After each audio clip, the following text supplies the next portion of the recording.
India market invest মাইন্ডসেটে আপনাদের স্বাগত। যা চ্যানেল নতুন এসেছেন তাদের করলো প্লিজ চ্যানেলটাকে সাবস্ক্রাইব করবেন, লাইক করবেন, বেল আইকনটা প্রেস করবেন, তার সাথে অল বাটনটা প্রেস করবেন, নোটিফিকেশন সঙ্গে সঙ্গে আপনাদের কাছে গিয়ে পৌঁছাবে। নিফটি ফিফটি, দেখুন নিফটি ফিফটিকে দেখলে দেখা যাবে নিফটি আজকের দিনে অনেকটা নিচে এসেছিল। যেখানে ওপেন হয়েছিল পজিটিভ সেখান থেকে কিন্তু অনেকটা নিচে এসেছিল। নিচে আসার পরে কিছুটা কামব্যাক দেখিয়েছে এবং এখনও পর্যন্ত নিফটি 0.27% একটা ডাউনসাইড মুভমেন্ট দেখাচ্ছে, যদিও বা নিফটি কিন্তু অনেকটা রিকভারি করেছে।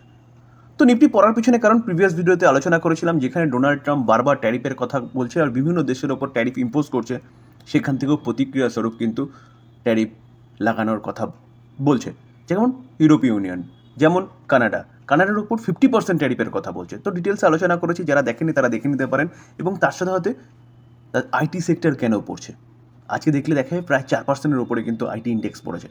পড়ার পিছনে কারণটা নিয়ে ডিটেলস আলোচনা করেছি, যারা দেখেননি তারা দেখে নিতে পারেন। তো নিফটি কন্টিনিউয়াসলি পড়ছে, হাই 26,277 মেরেছিল এবং সেখান থেকে এখন মোটামুটি 22,000 একটা সাপোর্ট নিয়ে ওপরে উঠছিল। আজকের দিনে পড়েছে, আবারও কামব্যাক দেখাচ্ছে। অতএব এখন চলছে কত 22,437-এ। তো নিফটিকে নিয়ে কিন্তু একটা ভালো নিউজ এবং খারাপ নিউজ দুটোই আসছে। তো চলুন অ্যাট ফার্স্ট ভালো নিউজটা দেখি। স্যার, ইউএসের এই ট্যারিফের খেলা খেলতে গিয়ে কিন্তু রিসেশনের একটা খাতরা দেখা যাচ্ছে কোথায়, ইউএসএ। তাও মর্গান স্ট্যানলি আমাদের ভারতের মার্কেটকে নিয়ে বুলিশ। সেন্সেক্স বলছে হিট করতে পারে ডিসেম্বর 2025-এর মধ্যে কত 1,05,000। তো এটা কিন্তু অবভিয়াসলি একটা ভালো নিউজ। আমাদের মার্কেট যদি গ্রো করে তাহলে অবভিয়াসলি আমাদের ইকোনমি ভালো করবে বলেই মার্কেট ওপরে উঠবে। সেন্সেক্স 1,00,000-এর ওপরে যাবে, 1,05,000-এ যাবে। এটা বলছে কে? এটা বলছে মর্গান স্ট্যানলি। যেখানে আগে তারা বলছে 1,05,000 পর্যন্ত না গেলেও অ্যাটলিস্ট 93,000 পর্যন্ত তো যাবেই। তো কারেন্ট মার্কেট প্রাইস থেকে 25% আপসাইড মুভমেন্টের কথা বলছে। আর যদি 1,05,000 যায় তাহলে 41% মুভমেন্টের কথা বলছে কারেন্ট লেভেল থেকে।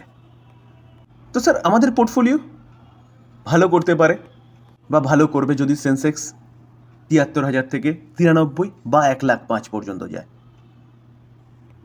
চলুন এবার খারাপ নিউজ কী আসছে সেটা একটু দেখে নিই।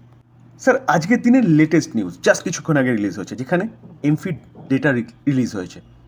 কি বলছে? যে ইকুইটি ফান্ড অর্থাৎ মিউচুয়াল ফান্ডের থেকে যে ইনফ্লো আসতো সেটার মধ্যে গিরাবাট দেখা গেছে কত 26%। কত এসছে ইনফ্লো ফেব্রুয়ারি মাসে? 29,303।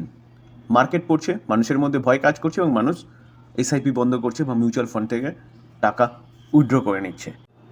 যেখানে মিউচুয়াল ফান্ডের ডেটা নভেম্বর থেকে এখানে দেখা যাচ্ছে, দেখুন নভেম্বরে কত ছিল 35,943 কারোর, সেটা ডিসেম্বরে 41,156, সেটা কিছুটা পড়েছিল জানুয়ারিতে কত 39,000, সেটা 39 থেকে পড়েছে কত 29, 26% ডাউন হয়েছে। তো প্রতিকটা ফান্ডে কি মাল্টি ক্যাপ ফান্ড বলুন কি লার্জ ক্যাপ ফান্ড বলুন, দেখুন মাল্টি ক্যাপ ফান্ডে দেখলে দেখা যাবে নভেম্বর মাসে 3600 ছিল, সেটা কোথায় এসছে? সেটা 2500-তে এসছে ফেব্রুয়ারিতে। আমরা যদি লার্জ ক্যাপ ফান্ডকে দেখলে দেখা যায় 2548 ছিল, সেটা বেড়েছে 2800 হয়েছে। কিন্তু স্যার মিড ক্যাপ ফান্ড দেখলে দেখা যাবে 4800 ছিল, সেটা কোথায় এসছে 3,400। তার পাশাপাশি স্মল ক্যাপ ফান্ডে দেখলে দেখা যাবে 4100, সেখান থেকে 3700-তে এসছে। তো স্যার, যার জন্যে কিন্তু ডেটাটা এরকম জায়গায় এসছে, এটা অবভিয়াসলি একটা খারাপ নিউজ। দেখুন অত ভাবার কিছু নেই এই ডেটা নিয়ে। কেন বলছি? কারণ মার্কেটে খারাপ অবস্থা থাকলেই এরকম সিচুয়েশন কিন্তু দেখা যায়। মার্কেট কন্টিনিউয়াসলি পড়ছে, তো ভয়ে অনেকে কিন্তু ইনভেস্টমেন্ট বন্ধ করে দিচ্ছে বা এসআইপি বন্ধ করে দিচ্ছে। মার্কেট সুস্থি দেখালে আবারও কিন্তু সেই ইনফ্লো আসতে থাকবে।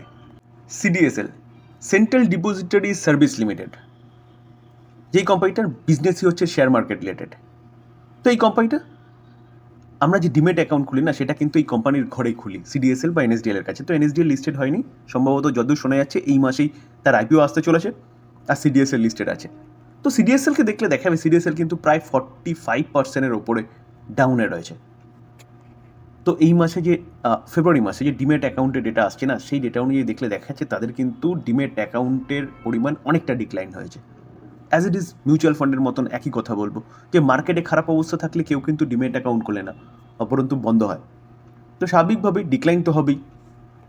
দেখুন এই আর্টিকেল দেখলে দেখাবে share central depository service limited অর্থাৎ CDSL fell to 8-month low Tuesday on new demat account decline in February. তার ফল কিন্তু আজকেও দেখা যাচ্ছে, আজকেও কিন্তু সিডিএসএল অনেকটাই পড়েছে। কোম্পানি পড়ছে বলে ভয় পাওয়ার কিছু নেই, কারণ কোম্পানির বিজনেসই হচ্ছে শেয়ার মার্কেট রিলেটেড। যদি ভারতের ইকোনমি গ্রো করে তাহলে এই কোম্পানিরও বিজনেস গ্রো করবে এবং ভবিষ্যতে আরও অনেক নতুন ডিম্যাট অ্যাকাউন্ট ওপেন হবে। টাটা মোটরকে দেখলে দেখাবে আজকের দিনে এই মার্কেটে 3% মতন ভালো অফসাইড মুভমেন্ট দেখিয়েছে। দেখানোর পিছনে যদি কারণ বলেন তাহলে কারণ হচ্ছে ব্রোকারেজদের বুলিশনেস, যেখানে ব্রোকারেজরা কনফিডেন্ট যে কি জেএলআরের মিটিং টার্গেট, অর্থাৎ তারা কনফিডেন্ট প্রকাশ করছে জেএলআর ভালো পারফরমেন্স করবে। তো এই কারণেই সিএলএসএ দিগ্গজ ব্রোকিং হাউস তারা হচ্ছে এই কোম্পানিকে নিয়ে বুলিশ এবং টার্গেটকে দিচ্ছে 930। তো ব্রোকিং হাউস এই কোম্পানিটাকে নিয়ে বুলিশ, টার্গেট ভালো দিচ্ছে বলে কোম্পানি ভালো আপসাইড মুভমেন্ট দেখাচ্ছে। স্যার শুধু সিএলএসএ নয়, নামুরাও তারাও কিন্তু বাই রেটিং দিচ্ছে এবং টাটা মোটরের টার্গেটকে দিচ্ছে 861। ম্যাকোয়ারিস তারাও আউট পারফর্মের রেটিং দিচ্ছে এবং টার্গেট দিচ্ছে 826। এর মধ্যে শুধু নুভামা এই কোম্পানিটাকে নিয়ে নেগেটিভ কথা বলছে এবং রিডিউস কল এবং টার্গেট দিচ্ছে কত 720। তো স্যার এবার চিন্তা ভাবনা আপনি কি করবেন? কোম্পানিটা ইলেকট্রিক ভেহিকেলস নিয়ে অনেক আগের থেকে কাজ শুরু করেছে, অনেকটা মার্কেট ক্যাপচার করে রেখেছিল এই কোম্পানিটা। এখন নতুন নতুন কোম্পানি আসছে,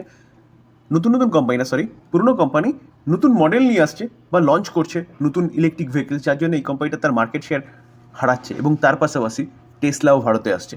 তো কম্পিটিশন আরও বাড়তে চলেছে। তো এর ওপর সব কিছু বিচার বিবেচনা করে ভালো মতন অ্যানালাইসিস করে তারপরে চিন্তা ভাবনা করবেন। কোনো ব্রোকিং হাউস বলছে মানে এই নয় যে কোম্পানি এখান থেকে রকেট হয়ে ছুটবে এবং ব্যাপক একটা মাল্টিব্যাগার রিটার্ন জেনারেট করে দেবে। তো এই জন্যই আমি সবসময় বলি যে কোনো কোম্পানি বাই করার আগে কিন্তু নিজে ভালো মতন অ্যানালাইসিস করবেন, তারপরে বাই করবেন। টেলিকম সেক্টরের দিগ্গজ কোম্পানি এয়ারটেল। তো স্যার এই ভারতী এয়ারটেল এই কোম্পানিটাকে নিয়ে কিন্তু একটা ব্যাপক বড় নিউজ পাওয়া যাচ্ছে, যেখানে এই কম্পিটিটর যে রয়েছে জিও, তার জন্য কিন্তু এটা অবভিয়াসলি একটা খারাপ নিউজ। কী নিউজ পাওয়া যাচ্ছে চলুন সেটা দেখি, এবং সেই নিউজ চলতে এই কোম্পানির বিজনেস কিন্তু অদূর ভবিষ্যতে বাড়তে চলেছে। আর্লি মর্নিংয়ে কোম্পানিটা 3% মতন জাম দেখেছিল। জাম দেখানোর পিছনে যদি কারণ বলেন তাহলে কারণ হচ্ছে পার্টনারশিপ উইথ স্টারলিং, অর্থাৎ যে ইলন মাস্কের যে কোম্পানি, সেই কোম্পানি যে স্যাটেলাইটের মাধ্যমে ইন্টারনেট পরিষেবা প্রোভাইড করে, সে বলছে ইন্ডিয়ার আনাচে কানাচে মানে প্রত্যন্ত গ্রামেও কিন্তু তারা এই সার্ভিস প্রোভাইড করতে পারবে স্যাটেলাইটের মাধ্যমে। তো সেই কোম্পানির সাথে কী হয়েছে, এয়ারটেলের পার্টনারশিপ হয়েছে। তো এই জন্যই জেপি মর্গান বলছে কি এই স্টক 66% র্যালি দেখাতে পারে। স্যার এই নিউজটা কিন্তু কোনো রিপোর্টের মাধ্যমে পাওয়া নিউজ না, এই নিউজটা হচ্ছে অফিসিয়ালি নিউজ। আপনি বিএসসি বা এনএসসির সাইডে গিয়ে কিন্তু এয়ারটেলের ওখানে ঢুকে দেখতে পারবেন এই ডিলের কথা, যেখানে কিন্তু ভারতের ইন্টারনেট জগতের একটা ব্যাপক বড় বিপ্লব আসতে চলেছে স্টার্লিংয়ের হাত ধরে ভারতীয় এয়ারটেলের মাধ্যমে। স্যার এই কারণেই জেপি মর্গান এয়ারটেলকে নিয়ে বুলিশ এবং তারা টার্গেট দিচ্ছে কত 1970, 66% আফসাইড মুভমেন্টের কথা বলছে। তো স্যার এই নিউজটা অবভিয়াসলি এই জিওর জন্য কিন্তু একটা খারাপ নিউজ, যেখানে এই কোম্পানিটার বিজনেসে ব্যাপক একটা এফেক্ট আসতে চলেছে। কারণ যদি এয়ারটেল স্টারলিংকের সাথে স্যাটেলাইটের মাধ্যমে ইন্টারনেট পরিষেবা প্রোভাইড করে, তাহলে ম্যাক্সিমাম কাস্টমার কিন্তু আস্তে আস্তে এয়ারটেলের দিকে ঝুঁকবে। তো এখন দেখার বিষয় যে মুকেশ আম্বানি মোটা ভাই কি করে। কাইনিক্স টেকনোলজি, যেখানে এই কোম্পানিটা টেকনোলজি নিয়ে কাজ করে এবং তার পাশাপাশি এই কোম্পানিটা সেমিকন্ডাক্টর নিয়েও কাজ করছে এবং এগ্রেসিভলি কাজ করছে বলে কোম্পানিটাকে একটু ভালো রিটার্ন জেনারেট করে দিচ্ছে। তো রিসেন্টলি মার্কেট পড়ছে, এই কোম্পানিটাও পড়ছে। আজকের দিনে দেখলে দেখাবে কোম্পানিটা 10% মতন ডাউনসাইড মুভমেন্ট দেখিয়েছে, যদিও বা এখন কোম্পানিটা পজিটিভ চলে এসছে। তো ডাউনসাইড মুভমেন্ট দেখানোর পিছনে কারণ কি? কারণ হচ্ছে সেবি নোটিশ পাঠিয়েছে to MD over the insider trading allegation. তো এই কোম্পানিটার প্রতি একটা ইনসাইডার ট্রেডিংয়ের এলিগেশন আনা হয়েছে, যার জন্য কোম্পানিটা আর্লি মর্নিংয়ে 10% মতন কারেকশান হয়েছিল। অবশেষে আস্তে আস্তে কোম্পানিটা কিন্তু পজিটিভে চলে এসছে। দেখুন স্যার এই আর্টিকেল দেখলে দেখাবে an official disclosure by SEBI date কত 10ই মার্চ 2025, যেখানে এই কোম্পানিটার প্রতি কী আনা হয়েছিল, এই কোম্পানিটার প্রতি কিন্তু এলিগেশন আনা হয়েছিল যে কি ইনসাইডার ট্রেডিংয়ের জন্যে।